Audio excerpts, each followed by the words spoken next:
Hello everyone, मैं हूं सायन और आप सभी लोग का स्वागत है फिजिक्स विद सायन के एक नए वीडियो में। तो आज से हम लोग का जो लेक्चर सीरीज स्टार्ट होने वाला है वो क्लास 11 के साउंड के ऊपर है और हम लोग का फर्स्ट लेक्चर होगा आज आप देख ही सकते हैं सिंपल हार्मोनिक मोशन। क्लास 11 का बहुत ही इंपॉर्टेंट चैप्टर है और आपका जो नेशनल लेवल एग्जाम्स होता है जैसे जेई, नीट और वेरियस जेनपा और बहुत सारे एग्जाम हैं जिसमें इस साउंड टॉपिक से बहुत सारे क्वेश्चन आते हैं। और साउंड पार्ट मैं आप लोगों को बोल रहा हूँ एक बहुत ही ईजी पार्ट है। अगर आप थोड़ा थोड़ा डिटेल्स में पढ़ लेंगे तो एक बार पढ़ लिया तो सारा साल याद रहेगा। तो ज़्यादा कुछ हार्ड नहीं है, बहुत इजी चैप्टर है। इसके ऊपर 5-7 तो वीडियोस आएगा, उसमें मैं पूरा साउंड कवर करूँगा। तो आज से हम लोग का लेक्चर सीरीज स्टार्ट हो रहा है। तो सबसे पहले आज हम लोग जो पढ़ेंगे वो है simple harmonic motion. So mainly simple harmonic motion जाने से पहले हम लोग को कुछ टॉपिक्स हम लोग को जानना पड़ेगा। सबसे पहले हम लोग को जानना पड़ेगा what is periodic motion. Periodic motion कुछ बेसिक टर्म्स है, ये जान लेंगे। उसके बाद हम लोग मेन टॉपिक में घुसेंगे। पीरियोडिक मोशन मतलब एक मोशन जो फिक्स्ड इंटरवल ऑफ टाइम में होता है। जैसे एक क्लॉक में क्या होता है, यहाँ 12, यहाँ क्या रहता है 12 के बाद यहाँ पर रहता है 15, 12 के बाद इधर 1, 2, 3, इधर क्या होता है इधर 6 बजता है, इधर 9 बजता है। तो हम लोग का जो क्लॉक का मतलब हैंड्स है वो इक्वल इंटरवल ऑफ टाइम में पूरा घूमता है। सो this is an example of periodic motion. और सिमिलरली हम लोग का अर्थ सन के चारों तरफ रिवॉल्यूशन कर रहा है, that is also periodic motion. मतलब any motion that completes its path in a fixed interval of time is called periodic motion. So ये जान लीजिए व्हाट इज पीरियोडिक मोशन। और इसके बाद व्हाट इज ऑसिलेशन या वाइब्रेशन। व्हाट इज ऑसिलेशन और vibration. Oscillation या वाइब्रेशन एक ऐसा चीज़ है जो मतलब एक कंप्लीट पाथ को ट्रैवल करता है, उसको बोलता है ऑसिलेशन। जैसे as for example this is a pendulum. So pendulum अगर मैंने कुछ डिस्प्लेस किया, यहाँ पर डिस्प्लेस किया फिर छोड़ दिया तो ये क्या होगा, ये हम लोग का पेंडुलम का पोजीशन 1 था, फिर मैंने इसको डिस्प्लेस किया बाय एंगल थीटा, इसको छोड़ दिया तो क्या होगा, ये 2 नंबर पोजीशन में था, छोड़ दिया कहाँ आएगा 3 नंबर पोजीशन। सो ये 2 नंबर पोजीशन से 3 नंबर और 3 से बैक 2 नंबर, ये पूरा जो हुआ ये है 1 oscillation. This is defined as 1 oscillation. So oscillation is what the particle executing to and fro motion in fixed interval of time is called oscillation. Similarly अगर मैंने यहाँ एक ऐसा हम लोग का सेटअप है, इधर एक मतलब हम लोग का एक स्ट्रिंग है, तो इसको मैं अगर थोड़ा सा मतलब नीचे खींच कर मतलब यहाँ से खींच के छोड़ दूँ, मतलब ये था पोजीशन 1, अब ये है पोजीशन 2, इसको छोड़ दूँ क्या होगा, ये अप साइड इधर चल जाएगा 3, मतलब ऐसा एक मोशन होगा, ऐसा मोशन होगा। सो यहाँ से 2 से 3 फिर 3 से 2, this motion is an oscillation. मतलब 2 से 3 में जाएगा, 3 से 2 में आएगा, this is 1 complete oscillation. Similarly अगर इधर मेरा एक सेटअप है, इधर एक स्प्रिंग है, स्प्रिंग का नीचे एक वेट है, तो क्या होगा, स्प्रिंग ऐसा टू एंड फ्रो मोशन करेगा। सो नीचे जाके जो ऊपर आएगा दैट इज 1 कंप्लीट ऑसिलेशन। तो ये सब चीज़ें कुछ कॉन्सेप्ट जानना जरूरी है। और इसके साथ व्हाट इज टाइम पीरियड, इसके साथ और एक चीज़ हम लोग को जानना पड़ेगा, what is time period. Time period this is represented by capital T. कुछ बेसिक टर्म्स है जो पूरा साउंड चैप्टर में मैं आज जो बता रहा हूँ मैं नेक्स्ट टाइम से नहीं बताऊंगा व्हाट इज टाइम पीरियड। अब एक दिन समझ जाएंगे, पूरा होल साउंड आप लोगों को ऐसे समझ आ जाएगा। तो टाइम पीरियड क्या है, time required to complete 1 oscillation. Time required to complete 1 oscillation. मतलब एक ऑसिलेशन होने में कितना टाइम लगता है। जैसे 2 से 3 में आया, फिर 3 से 2 में गया, कितना टाइम लगा, दैट इज टाइम पीरियड। ये 2 से 3 में गया, 3 से 2 में आया, that is time period. So this is called time period. Similarly और एक चीज़ यहाँ से हम लोग क्या जानना पड़ेगा, frequency. What is frequency, this is represented by small n। Number of oscillation, जो कैमरा में आ रहा है मैं थोड़ा चेक कर लेता हूँ, हाँ कैमरा में आ रहा है। Frequency is what, frequency is number of oscillations per second। Number of oscillations पर सेकेंड को ही क्या बोलते हैं, फ्रीक्वेंसी। तो 1 सेकेंड में कितना ऑसिलेशन हो रहा है, दैट इज फ्रीक्वेंसी। सो अगर ये t से रिप्रेजेंट करता है, therefore n equals to 1/t। This is the relation between frequency and time period. इसको नोट डाउन कर लीजिए। इसके बाद हम लोग जो देखेंगे वो एम्पलीट्यूड। What is amplitude? ये कुछ इजी टर्म्स है, इसलिए मैं स्पीड में लिख दे रहा हूँ। आप लोगों को फिर भी अगर कुछ डाउट रहा तो आप लोग प्लीज़ क्वेश्चन कीजिएगा कमेंट्स में, मैं फिर से उसको एक्सप्लेन करूँगा। सो what is amplitude? Amplitude is maximum displacement from the equilibrium position. ये मैं पहले लिख देता हूँ, इसको मैं बताता हूँ। Maximum displacement from equilibrium position. Maximum displacement from equilibrium position, what is this? ये है पेंडुलम का इक्विलिब्रियम पोजीशन है। नंबर 1 जो पॉइंट है, ये पेंडुलम का इक्विलिब्रियम पोजीशन है। क्योंकि अगर आप एक पेंडुलम को ऐसे रख देंगे, एक नॉर्मल मतलब स्ट्रिंग के साथ रख देंगे, तो पेंडुलम इधर ही हम लोग का क्या होगा, स्टेबल रहेगा। मतलब दिस पॉइंट में पेंडुलम स्टेबल रहता है। लेकिन 2 और 3 क्या है, अनस्टेबल पॉइंट, क्योंकि इधर से छोड़ेंगे फिर पेंडुलम का मूवमेंट स्टार्ट हो जाएगा। So what is the equilibrium point? This number 1 point is equilibrium point. अब मैंने क्या बोला, maximum displacement from equilibrium position. So यहाँ से मैक्सिमम डिस्प्लेसमेंट जितना, मतलब इक्विलिब्रियम पोजीशन से जितना दूर पेंडुलम लेके जाएंगे वही होगा उसका एम्पलीट्यूड। मतलब हम ये 2 नंबर भी इसका एम्पलीट्यूड हो सकता है। फिर कुछ समय बाद अगर मैं यहाँ एक 4 नंबर पॉइंट, ये एम्पलीट्यूड हो सकता है। मतलब जो मैक्सिमम डिस्प्लेसमेंट होगा वही एम्पलीट्यूड होगा। सो what is the difference between distance and amplitude? Distance मतलब हम लोग का कोई भी डिस्टेंस हो सकता है, डिस्टेंस भी इक्विलिब्रियम पॉइंट का ही है। तो नॉर्मल डिस्टेंस को हम लोग कहते हैं any distance from equilibrium position. But what is the difference between amplitude and distance? Is amplitude is the maximum displacement. This is represented by capital A। ये था एम्पलीट्यूड। और आप लोगों को क्या जानना जरूरी है इधर से, और एक तो जानना जरूरी है restoring force. What is restoring force? ये हो गया, मैं मिटा रहा हूं। What is restoring force?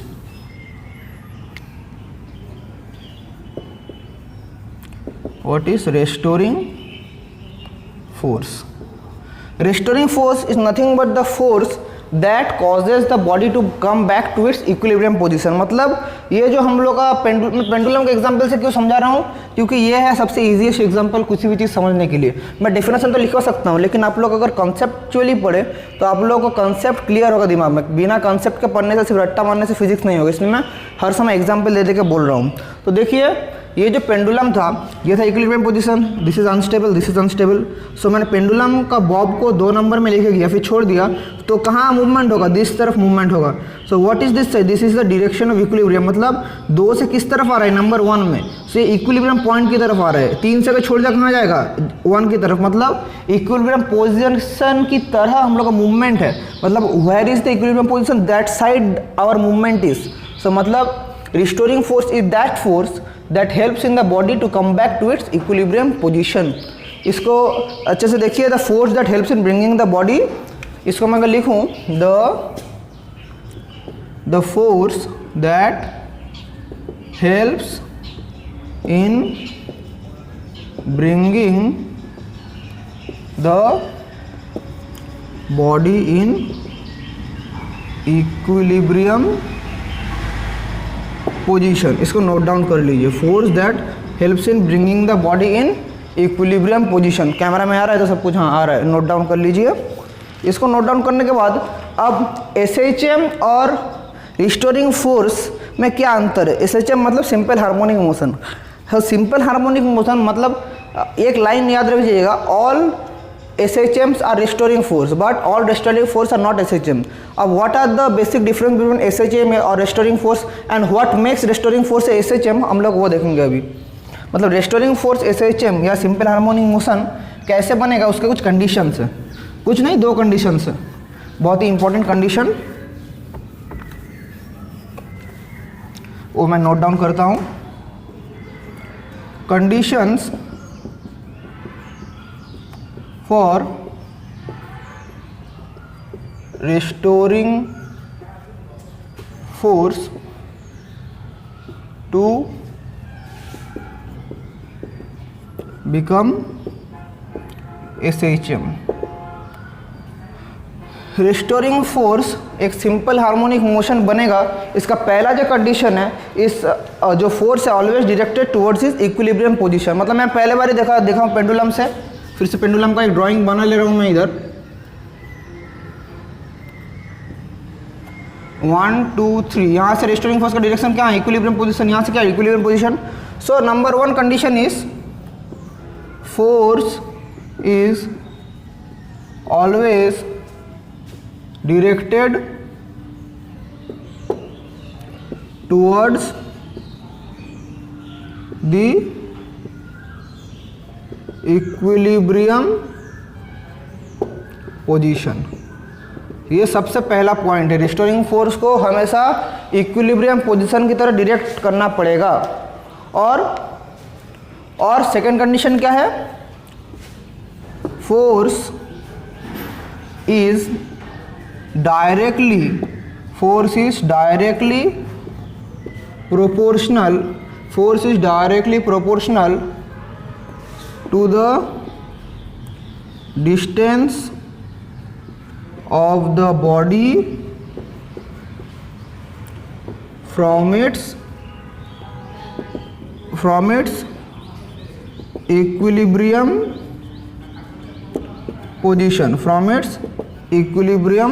position। So हम लोग का जो इक्विलिब्रियम पोजीशन है, so there is 1 is equilibrium position. यहाँ से 2 का जो डिस्टेंस है, या वहाँ से 3 का जो डिस्टेंस है, उसको अगर मैं x कंसिडर करूँ, so force is always proportional to x। ये है सेकंड कंडीशन। फोर्स, अगर मैं ये जो फोर्स है इसको मैं फोर्स का डायरेक्शन सोचूं, so it is always directed towards x।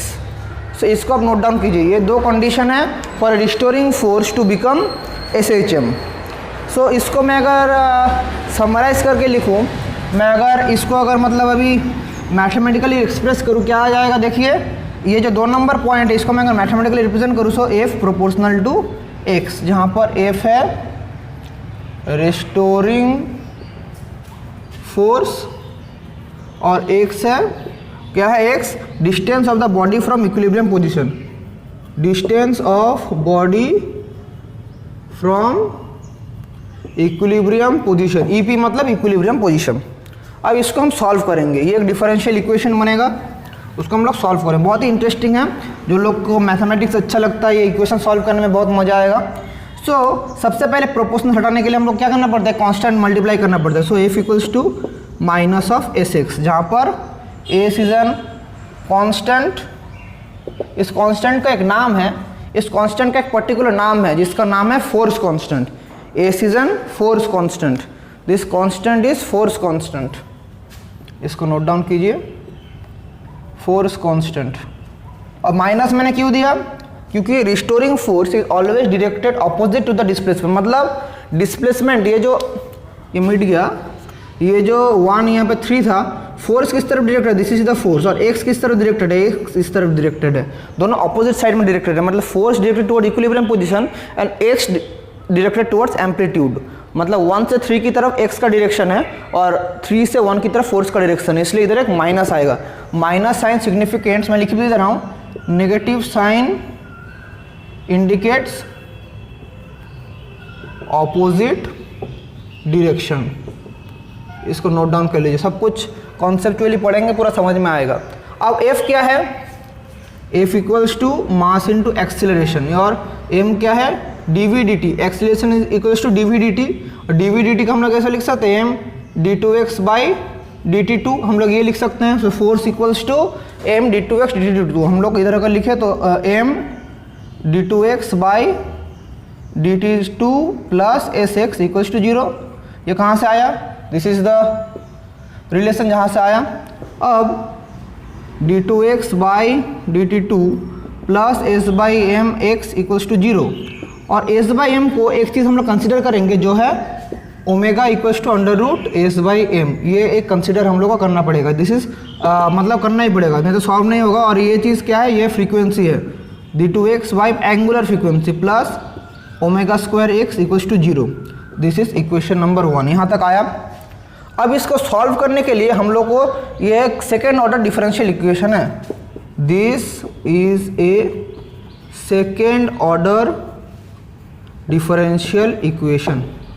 Second order differential equation को सॉल्व करने के लिए हम लोग को पहले एक्सपोनेंशियल पावर में कुछ कंसीडर करना पड़ेगा। सो पहले let x equals to e to the power alpha t, x equals to e to the power alpha t. So therefore dx by dt क्या हो जाएगा, alpha e to the power alpha t, and d2x by dt2 क्या आ जाएगा, alpha square e to the power alpha t. ये देखिए, ये समझ में आया? कैमरा में आ रहा है कि मैं देख लेता हूँ थोड़ा? हाँ, कैमरा में आ रहा है।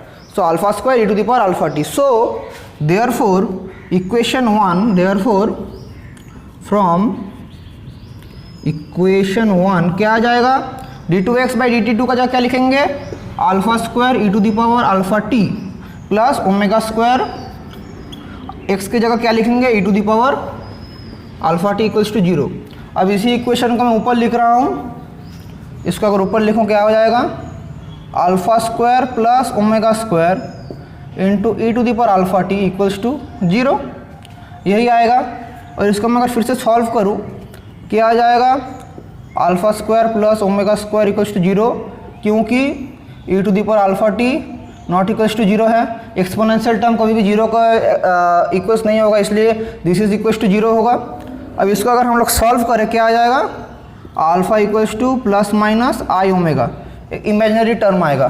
सो अल्फा का वैल्यू क्या आ जाएगा, प्लस माइनस आई ओमेगा। इसको नोट डाउन कीजिए। अब ये है एक कम्प्लीमेंट्री फंक्शन, मतलब second order differential equation solve करने के लिए हम लोग को पहले कम्प्लीमेंट्री फंक्शन लेना पड़ता है और उसका हम लोग को रिप्रेजेंट करना पड़ता है। तो two roots of the equation are i omega and minus i omega. अगर ये चीज़ आप लोगों को क्लास 11 में समझ नहीं आ रहा है, मतलब ये वाला थोड़ा जो मैंने सॉल्व किया डिफरेंशियल इक्वेशन में, बहुत सारे बुक में ये सॉल्व करा हुआ नहीं रहता, डायरेक्ट आंसर लिखा देता है। लेकिन मैं कर रहा हूँ, कहाँ से इक्वेशन आया मैं इसको एस्टेब्लिश इसलिए करा रहा हूँ क्योंकि अगर आप लोग कॉन्सेप्ट अच्छे से क्लियर नहीं कर पाए तो आप लोगों को फिजिक्स पढ़ने का कुछ मतलब नहीं है। और आप लोग हो सकता है कि बहुत लोग ये मेथड समझ नहीं पा रहे हैं, तो आप कमेंट कीजिएगा, मैं पूरा how to solve a second order differential equation इसके ऊपर एक सेपरेट वीडियो लाऊंगा। तो उसके लिए आप लोग कमेंट कीजिए, आप लोग कमेंट जो करेंगे उसके ऊपर वीडियो आएगा। सो अगर दो इक्वेशन ऐसा रहा, सो हम लोग का जो सॉल्यूशन आएगा, जो therefore x equals to c1 e to the power i omega plus c2 e to the power minus i omega, वहाँ जहाँ पर c1 and c2 are constant. So this is the solution of the first second order differential equation of f equals to minus sx। अब इसको हम थोड़ा और solve करेंगे। कैसा होगा, ये एक इक्वेशन आया, ये दोनों रूट्स आने से हम लोग का सॉल्यूशन हम लोग कैसे लिख सकते हैं। फिर हम लोग जानते हैं e to the power i omega मतलब cos omega plus i sine omega, ये हम लोग लिख सकते हैं। Cos omega plus i sine omega, इसको हम लोग लिख सकते हैं। फिर ऐसे ही हम लोग एक चीज़ हम लोग इधर मिस किए, हम लोग उधर क्या था, इंटू टी था, इंटू टी इधर होगा, into T I omega T cos omega T sign omega T, क्योंकि हम लोग क्या था, हम लोग इक्वेशन क्या था, d2x बाई dt2, तो किसके रिस्पेक्ट में आ रहा है, x का रिप्रेजेंट t के टाइम में आ रहा है। सो कॉस ओमेगा टी, मैं अच्छे से लिख रहा हूँ, cos omega t plus i sine omega t, उसका c2 का जगह क्या होगा, plus c2 cos omega t minus i sine omega t, ये आएगा रिप्रेजेंटेशन। तो इसको अगर मैं और सॉल्व करूँ क्या आ जाएगा, c1 plus c2 cos omega t plus i c1 minus c2 sine omega t, ये वाला चीज़ आएगा एक। तो कैमरा में आ रहा है, ये दिख रहा हूँ थोड़ा, हाँ जगह है अभी भी। अब इसको हम लोग लिख सकते हैं, ये c1 c2 को दो अलग अलग चीज़ पुट करेंगे तो दो अलग अलग चीज़ आएगा। सबसे पहले हम लोग पुट करते हैं a sine of theta cos omega t plus plus a नहीं, इसको हम लोग b लिखते हैं, b cos of theta sine omega t. जहाँ पर हमने क्या कंसिडर किया, ये तो आप लोग लिख लिए, मैं ये मिटा रहा हूँ। जहाँ पर हमने कंसिडर किया कि जहाँ पर C1 plus C2 equals to A sine theta और I C1 minus C2 equals to B cos theta, ये हमने कंसिडर किया। ये कंसिडर करने के बाद ये वाला इक्वेशन आया, सो इसको नोट डाउन कीजिए। ये कंसिडर करने के बाद ये वाला इक्वेशन आया, इसको हम लोग और सिंपली कर सकते थे। अगर ए को हम लोग बी कंसिडर करें तो हम लोग एक पर्टिकुलर इक्वेशन में आता है। अगर हम लोग if a equals to b करें फिर क्या होता है, तो ये वाला ए हो जाएगा। ए होने के बाद क्या होगा, देखिए ये साइन ए प्लस बी का क्या था, साइन ए प्लस बी का इक्वेशन था sine a cos b plus cos a sine b. तो sine a cos b cos a sine b cos a sine b, so ये equation क्या जाएगा, a sine omega t plus theta. This is the ultimate solution of the second order differential equation of simple harmonic motion, that is x equals to a sin omega t plus theta। इसको note down कीजिए। अब यहाँ पे और एक चीज़ हो सकता था, यहाँ मैंने ये किया था, अगर नाउ ये तो कंसिडर था, ये वाला आया, ठीक है। अब इसको नोट डाउन कीजिए। अब इसको मैं अगर रिवर्स करता, अगर C1 प्लस C2 को करता a cos थीटा और C1 माइनस C2 को करता मैंने a साइन थीटा, फिर क्या चीज़ होता, देखिए a cos थीटा और a साइन थीटा। यहाँ तक तो आप समझ गए कि ये था, यहाँ से x equal to a sine omega t plus theta आ गया। अब हम लोग अगर C1 C2 को, ये जो C1 C2 को मैं यहाँ से मिटा रहा हूँ, C1 C2 को a cos थीटा बिठा था और C1 माइनस C2 को a साइन थीटा बिठा था, क्या होता, C1 प्लस C2 को क्या बिठा था, a cos theta cos omega t plus I C1 C2 को क्या बिठा था, a sine theta sine omega T. तो ये किसका सॉल्यूशन में आ गया, cos theta plus omega T, क्योंकि कॉस ए प्लस बी का सॉल्यूशन क्या था, कॉस ए प्लस बी का सॉल्यूशन था कि हम लोग का cos A cos B minus sign A sine b.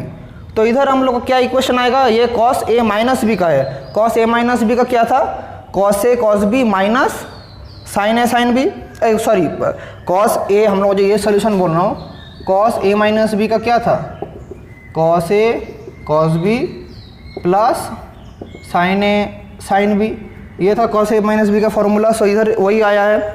सो यहाँ से क्या आ जाएगा, a cos omega t minus theta. So therefore एक और इक्वेशन क्या आ जाएगा, x a cos omega t minus theta. This is also an equation of simple harmonic motion. So दोनों के बीच में डिफरेंस क्या है, दोनों के बीच में डिफरेंस क्या है, ये हम लोग को देखना पड़ेगा। दोनों का भी एक स्लाइट डिफरेंस है, जैसे मतलब दोनों ही SHM का इक्वेशन है, अब लेकिन दोनों के बीच में एक स्लाइट डिफरेंस क्या है कि अगर हम लोग देखिए अभी इफ x इक्वल्स टू 0, मतलब दो कंडीशन है, दोनों कंडीशन है, ये है नंबर 1 कंडीशन, ये है नंबर 2 कंडीशन। अभी if x equals to 0 so a sine omega t plus theta is equal to 0, और यहाँ से हम लोग सॉल्व करके बता सकते हैं कि हम लोग का यहाँ जो आएगा sine omega t plus theta is equal to 0 या omega t plus theta is equal to 0। So ये है कंडीशन। और एंड अगर x इक्वल टू 0 रहा, सो एंड अगर x इक्वल टू 0 रहा तो a cos omega t minus theta is equal to 0 और omega t minus theta is equal to π/2। ये तो कंडीशन आ रहा है, एक में आ रहा है 0, एक में आ रहा है π/2। मतलब ये जो omega t plus theta, omega t minus theta है ना, ये omega t plus theta part को बोलते हैं फेज। ये इसके मैं थोड़ा आऊँगा बाद में, इसको क्या बोलते हैं, इसको बोलते हैं फेज। सो जब दोनों के बीच में डिफरेंस क्या है, एक है इक्विलिब्रियम पोजीशन, एक है डिस्टेंस पोजीशन। अच्छे से देखिए, एक है ओमेगा टी प्लस थीटा और एक है ओमेगा टी माइनस थीटा π/2। सो अगर डिस्प्लेसमेंट अगर इक्विलिब्रियम पोजीशन था, डिस्प्लेसमेंट अगर इक्विलिब्रियम पोजीशन में था तो होगा साइन फंक्शन। अगर displacement starts from equilibrium position और साइन कर्व और कॉस कर्व क्या था, सो ये था हम लोग का साइन कर्व, ये था साइन एक्स, इधर x, so this is 0, this is π/2, this is क्या है, ये दिस इज पाई, और कॉस एक्स का फंक्शन क्या था, this is 0, this is pi by 2, this is pi. ये था cos x का function, this is cos x, this is x। Camera में आ रहा है ये वाला दोनों ग्राफ में, देखो थोड़ा, हाँ ग्राफ आ रहा है कैमरा में। तो साइन एक्स कैसे होता है? साइन एक्स होता है जब इक्विलिब्रियम पोजीशन 0 में 0, पाई बाई 2 में मैक्सिमम, कॉस एक्स 0 में मैक्सिमम, पाई बाई 2 में 0। सो यहाँ हम लोग का जो कंडीशन आ रहा है कि जब particle starts its displacement from equilibrium position then it is an function of sine function, और particle started from its motion from one point of its motion then it is an cosine function. So इसको मैं लिख देता हूँ, आप लोग ये चीज़ note कर लीजिए। When particle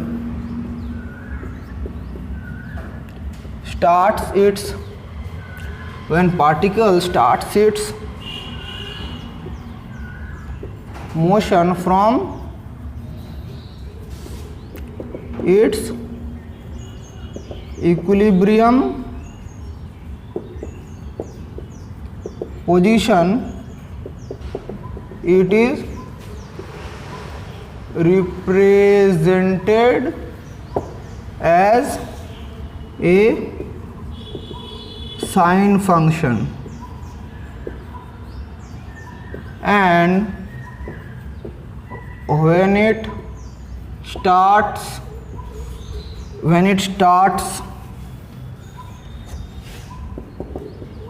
its motion from one end, it is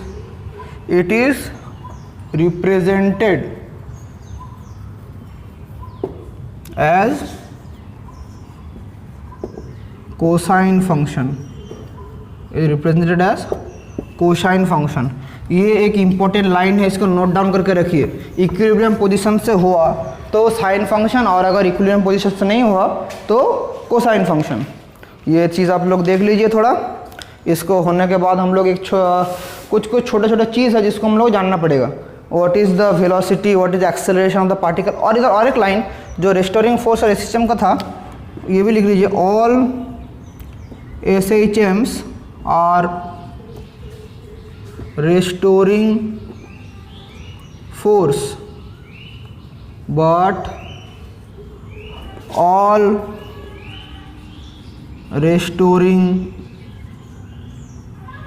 force are not SHMs।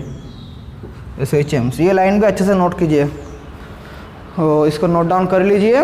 ये कुछ इंपॉर्टेंट लाइन्स है। अभी हम लोग देखेंगे वेलोसिटी, एक्सेलरेशन और frequency time period of simple harmonic motion क्या है। समझ में आ रहा है ना? एकदम ज़्यादा हार्ड नहीं है, सब कुछ मैं स्टेप बाय स्टेप कराऊंगा। देखिए बहुत स्टूडेंट्स इसको बोलता है कि हार्ड टॉपिक है, लेकिन मैं तो बोलूँगा sound is one of the easiest topic. कुछ भी हार्ड नहीं है, एक बार समझ लेंगे पूरी ज़िंदगी भर याद रहेगा। सो सबसे पहले हम लोग का इक्वेशन क्या था? Equation of SHM x equals to a sine omega t plus theta. और हाँ एक चीज़, मैं इस इक्वेशन से करवा रहा हूँ तो आप लोग सोचेंगे कॉस में लेके क्यों नहीं कर रहा हूँ, cos omega t minus theta. जो भी लेके करेंगे आपका सेम ही रिजल्ट आएगा, इसलिए मैं ये लेके करूँ या कुछ और लेके करूँ, result is always the same. So यहाँ से हम लोग देखते हैं, यहाँ से हम लोग एक चीज़ x by a equals to sine omega t plus theta, यह इक्वेशन नंबर 1। अभी मैं differentiating equation 1 with respect to t, time के रिस्पेक्ट में डेरिवेटिव करता हूँ तो क्या होगा, dx by d t equals to a omega cos omega t plus theta. इसको डिफरेंशिएट करने से ये वाला होगा। अब cos omega t plus theta को हम लोग कैसे रिप्रेजेंट करते हैं, a omega under root 1 minus sine square omega t plus theta, ऐसे रिप्रेजेंट करते हैं। अब sine square omega t plus theta मतलब sine omega t plus theta क्या है, x by a, that is a omega under root 1 minus x square by a square. ये चीज़ आ जाएगा क्योंकि एक्स बाई ए क्या है, x by a sine omega t plus theta, तो sine square omega t plus theta क्या हो जाएगा, x square by a square. So a omega under root 1 a square minus x square, under root से बाहर आने से ए हो जाएगा, ए कट जाएगा। So therefore dx by d t equals to omega under root a square minus x square. इधर एक root था बोल के एक प्लस माइनस आएगा, इधर एक प्लस माइनस साइन आएगा। So therefore velocity equals to मैं अच्छे से लिखता हूँ, देयरफॉर वेलोसिटी ऑफ SHM क्या आ जाएगा, v equals to dx dt equals to plus minus omega under root a square minus x square, this is velocity of SHM। अब velocity हो गया, अब हम लोग क्या निकालेंगे, अब हम लोग निकालेंगे होगा एक्सेलरेशन। सो ये मैं मिटा रहा हूँ।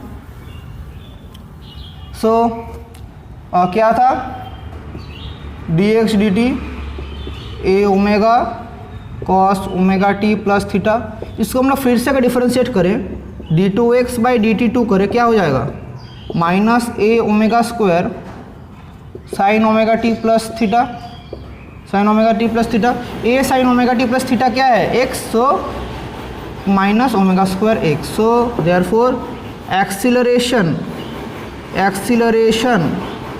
ऑफ SHM क्या हो गया, acceleration of SHM a equals to d2x by dt2 that is equals to minus omega square x. इसको नोट डाउन कर लीजिए। सो वो था वेलोसिटी, ये था एक्सेलरेशन। अभी हम लोग को देखना पड़ेगा टाइम पीरियड, उसके बाद frequency.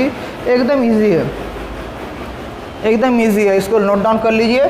So acceleration is always directed toward minus omega square x. यहाँ से SHM का और एक डेफिनेशन आएगा, जहाँ से अब SHM क्या था, देखिए f प्रोपोर्शनल टू x और f equals to minus s x, ये था। और f क्या था, m into a equals to minus s x और a equals to minus s by m into x, ये था। तो हम लोग का एस बाई एम को मैंने क्या बोला था, under root s by m equals to omega. So देखिए a equals to minus omega square x, देखिए सेम आ रहा है। सो दोनों चीज़ से दोनों रिलेटेड है, इंटरकनेक्टेड है। तो यहाँ से भी आप लोग समझ सकते हैं कि यहाँ से भी हम लोग एक्सेलरेशन का निकाल सकते थे, यहाँ से भी एक्सेलरेशन का निकाल सकते थे। सो जहाँ से भी हो सकता है, एवरीथिंग इज इंटरकनेक्टेड। तो बोला बहुत सब कॉन्सेप्चुअल चीज़ है, एकदम ईजी है। तो ये वाला था। अभी हम लोग क्या निकालेंगे, टाइम पीरियड। ये हो गया, मैं मिटा रहा हूँ। अब time period t, time period equals to time period total time by frequency या 2 पाई बाई ओमेगा। अब 2 पाई ओमेगा का वैल्यू क्या था, omega equals to under root s by m. So under root s by m, so क्या हो जाएगा, therefore t equals to under root 2 pi m by s, this is time period. और यहाँ से frequency क्या आ जाएगा, frequency n equals to 1 by t या n equals to 1 by 2 pi under root s by m. So this is frequency. So SHM simple harmonic motion का velocity, acceleration, time period सब कुछ आ गया। और यहाँ से हम लोग और एक चीज़ देख लेते हैं, व्हाट इज़ फेज। जो फेज बोलते हैं, फेज को बोलते हैं ये वाला ओमेगा टी प्लस थीटा को हम लोग बोलते हैं, ओमेगा टी प्लस थीटा को बोलते हैं फेज। और इपोक या इनिशियल फेज किसको बोलते हैं, इसको बोलते हैं हम लोग थीटा को, इपोक या इनिशियल फेज। ये कुछ बेसिक टर्म्स था। अब यहाँ से एक प्रॉब्लम करवाने से आप लोग का और क्लियर होगा। इसके ग्राफ्स भी बहुत सारे हैं, ग्राफ्स मैं करवाऊंगा नेक्स्ट क्लास में, लेकिन आज मैं कुछ प्रॉब्लम्स कराता हूँ। एक प्रॉब्लम मैं देखता हूँ, एक प्रॉब्लम, इसको नोट डाउन कीजिए, मैं तब तक एक प्रॉब्लम ढूंढता हूँ। एक प्रॉब्लम दिया है, इक्वेशन ऑफ SHM इज, एक प्रॉब्लम दिया हुआ है, देखिए मैं लिख रहा हूँ ये वाला problem.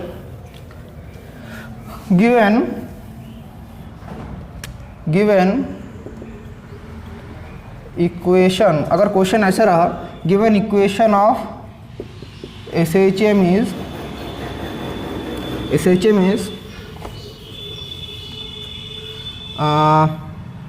x equals to 10 sign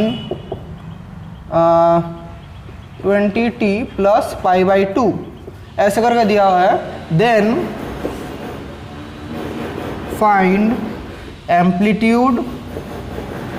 amplitude, velocity, acceleration, सब कुछ, acceleration, time period and frequency. मैं एक प्रॉब्लम करवाऊंगा, एक प्रॉब्लम से ही सब कुछ आ जाएगा। देखिए कैसे करेंगे। सबसे पहले इक्वेशन क्या दिया हुआ है, इक्वेशन दिया हुआ है x equals to 10 sine 20t plus pi by 2। अब यहाँ से क्या आएगा, यहाँ से हम लोग कंपेयर करेंगे, x equals to a sine omega t plus theta, और एक चीज़ और फेज में निकाल लीजिएगा, phase omega t plus theta. Compare करने से कंपेयरिंग दोनों equation, two equations a equals to 10, या that is amplitude equals to 10 meters, 10 so amplitude 10 meter. और ये मैंने मीटर क्यों लिखा, क्योंकि ये सब कुछ मैंने एसआई में कर रहा हूँ, अगर सीजीएस में करता तो सेंटीमीटर लिखता। So equals to amplitude 10 meter. और क्या कंपेयरिंग करने से आएगा, omega T equals to 20t या ओमेगा equals to 20। So angular frequency is 20 rad second, 20 rad पर सेकेंड, दिस एंगुलर फ्रीक्वेंसी। अब यहाँ से क्या आएगा, time period. So therefore time period t 2 pi by omega या 2 पाई बाई 20, क्या आ जाएगा, पाई बाई 10 सेकेंड। सो क्या क्या आ गया, एम्पलीट्यूड हो गया, टाइम पीरियड हो गया। अब फ्रीक्वेंसी चाहिए, फ्रीक्वेंसी मतलब 1/t that is 10 by pi hertz. Frequency का यूनिट क्या है, हर्ट्ज। 10 बाई पाई आ गया फ्रीक्वेंसी। और क्या बाकी है, फेज। फेज क्या है, फेज तो हम लोग ये वाला है, फेज नहीं, ये वाला हम लोग को इनिशियल फेज देता तो फिर और अच्छा होता, फेज नहीं, initial phase. So initial phase क्या होगा, इनिशियल फेज तो पाई बाई 2 दिया हुआ ही है, इनिशियल फेज पाई बाई 2। कहाँ से, इनिशियल फेज कंपेयर करेंगे तो theta is equal to pi by 2। सो क्या क्या आ गया, फेज भी आ गया, सिर्फ क्या क्या बाकी है, वेलोसिटी एक्सीलरेशन। तो इसको कैसे करेंगे, वेलोसिटी का फॉर्मूला क्या था, v plus minus omega under root a square minus x square, a square minus x square velocity का फॉर्मूला था। तो कहाँ से आएगा, हम लोग का a square minus x square करेंगे तो क्या होगा, हम लोग को इधर से कुछ डायरेक्ट वेलोसिटी का वैल्यू नहीं आएगा, लेकिन हम लोग को अगर डिस्टेंस दिया रहा रहता है, कितना डिस्टेंस में हम लोग को वेलोसिटी निकालना है, तो हम लोग का तो वेलोसिटी आ जाता है। सो वेलोसिटी आफ्टर, मतलब ये जो हम लोग omega square minus x square ये हम लोग निकालेंगे, ये हम लोग को निकालना पड़ेगा कितना डिस्प्लेसमेंट में जाकर, कितना डिस्प्लेसमेंट रहेगा, स्पीड आफ्टर 1 सेकेंड। ये जो क्वेश्चन मैंने दिया था थोड़ा इनकम्प्लीट था, वेलोसिटी आफ्टर 2 सेकेंड करते हैं, वेलोसिटी और एक्सेलरेशन आफ्टर 2 सेकेंड हम लोग करें तो क्या होगा, आफ्टर 2 सेकेंड क्या हो जाता है, after 2 second x equals to 10 sine 20t। अब टाइम पीरियड में कितना मतलब 2 सेकंड के बाद, सो 20 इंटू 2 प्लस पाई बाई 2 क्या हो जाएगा, 10 साइन ये तो 40, पाई बाई 2 मतलब 90, 40 plus 90 is equals to 10 sine 130 degree. ये मैं कैलकुलेटर में अगर करूँ साइन 130 डिग्री का वैल्यू क्या आएगा, कैलकुलेटर में मैं करता हूँ, 1 मिनट आप लोग होल्ड कीजिए, मैं कैलकुलेटर में साइन 130 डिग्री का वैल्यू निकाल रहा हूँ। So sine 130 degrees is equals to 0.766, sine 0.766। So 10 into 0.766 या क्या आ जाएगा 7.66, ये वैल्यू आएगा, इतना मीटर्स आएगा। सो इधर हम लोग का वेलोसिटी का वैल्यू क्या आएगा, ओमेगा का वैल्यू क्या आया था, ओमेगा का वैल्यू हम लोग का आया था 20। सो 20, ए स्क्वायर का वैल्यू कितना है 10, 10 का स्क्वायर मतलब 100 माइनस उसका स्क्वायर मतलब 7 का स्क्वायर, नियरली इक्वल्स टू मैं 49 कर रहा हूँ, नियरली इक्वल्स टू 49 मतलब मैं 7.66 का स्क्वायर हूँ कहाँ, नियरली इक्वल्स टू 49 कर रहा हूँ। आप लोग ऐसे एग्जाम में नहीं करेंगे, आप लोग कैलकुलेटर में बिठा के करेंगे। तो यहाँ से जो आएगा वो होगा वेलोसिटी का इतना मीटर पर सेकेंड, और एक्सेलरेशन कितना आएगा minus omega square x, that is omega square मतलब तो हम लोग का क्या है 100 इंटू एक्स, तो हम लोग का 7.66 दिया हुआ है। सो 766 और माइनस मीटर पर सेकेंड स्क्वायर। इधर हम आंसर लिखने का साइन माइनस नहीं लिखेंगे, तब लिखेंगे negative sign represents opposite direction, represents opposite direction. So this is all about the first video of SHM. इस वीडियो में हम लोगों ने जो पढ़ा वो एकदम बेसिक कॉन्सेप्ट था।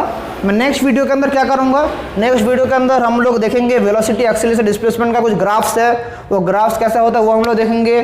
फिर हम लोग देखेंगे एनर्जी इन एसएचएम क्या है, फिर एक यूनिफॉर्म सर्कुलर मोशन और एसएचएम के बीच में क्या रिलेशन है वो हम लोग नेक्स्ट वीडियो में देखेंगे। होपफुली आप ये एग्जाम्पल से समझ पा रहे हैं कैसे हम लोग एसएचएम का प्रॉब्लम्स कर सकते हैं। अगर फिर भी आप लोग नहीं समझे तो आप लोग कमेंट्स कीजिए, तो आप लोग कमेंट्स कीजिए। और ऐसे ये नया सीरीज़ चल रहा था, मैंने क्लास 12 के ऊपर बहुत सारे वीडियोस छोड़ा है, अब मैं क्लास 11 के ऊपर कुछ वीडियोस छोड़ूंगा सोच रहा हूँ। तो ठीक है, आप लोग पढ़ाई करते रहिए। और अगर चैनल पे आप नए आ चुके हैं, if new to the channel, तो please do subscribe the channel, क्योंकि आपका सपोर्ट बहुत ज़रूरी है। कि आप लोगों के सपोर्ट के बिना मैं मोटिवेशन नहीं मिलेगा मुझे वीडियोस बनाने के लिए। सो प्लीज़ अगर आप नए आ चुके हैं मेरे चैनल में तो सब्सक्राइब कीजिए। और गुड बाय और थैंक यू।